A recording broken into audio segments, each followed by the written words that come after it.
Clean Water Act, Clean Air Act, all of these laws are being heavily abused. So this is a really important first step, getting the SPEED Act passed to get real meaningful permitting reform.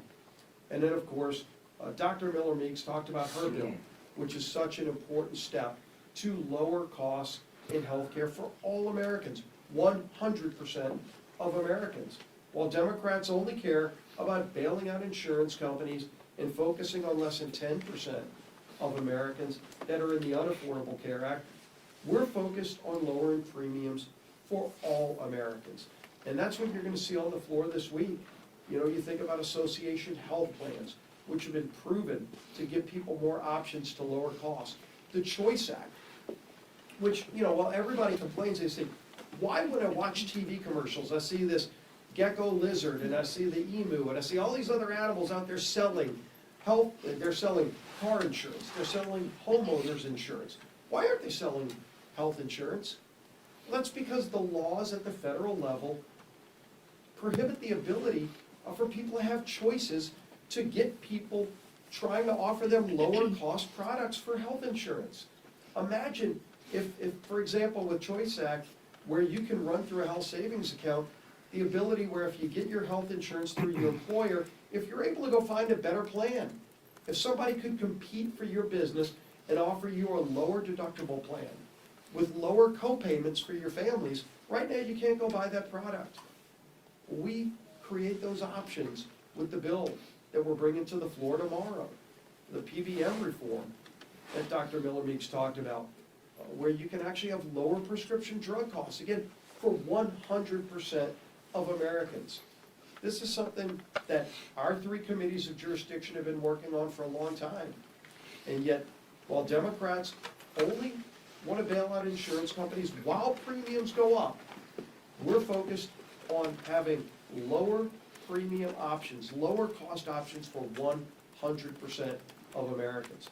So another busy week where we're going to be focusing on helping families that are struggling under the weight of all the damage that President Biden did. President Trump is working to lower costs. President Trump wants to see these bills on his desk. And we're going to work to deliver here in the House. And if I don't see you between now and then, I wish you all a Merry Christmas, Happy Hanukkah, and Happy Holidays. Speaker of the House. I rarely get to raise the podium, but I'm going to take the opportunity this morning. Good morning, everybody. Thank you to Dr. Miller Meeks for joining us on what is our last leadership press conference of the year. And I just want to say to all of you, press board, thanks for being here each week and covering all of this. It's been a hugely historic week and year in so many ways, and a hugely consequential Congress, and you've had a lot to cover. So we do, as everybody said, wish you Merry Christmas, Happy Hanukkah, and hope you get some well-deserved rest over the short holiday. Since Congress reopened, following the end of the Democrat shutdown, the longest in American history, Republicans have passed, since we came back, 41 pieces of legislation, and of course, as you've heard this morning, we're set to pass even more. Chief among them is the Lower Healthcare Premiums for All Americans Act. It is aptly and appropriately named because that's exactly what it's going to do, as everybody has explained this morning. If you recall, Democrats shut the government down and kept it closed for 43 days so that Chuck Schumer could get political cover from the grassroots of his party. Remember that he had voted for the same CR just several months earlier in March, and the same vehicle came forward. He suddenly changed his tune, and that is because he caught a lot of political backlash for it. So he decided instead to shut the government down and fight. Well, everybody saw how obvious and how dangerous that gambit was.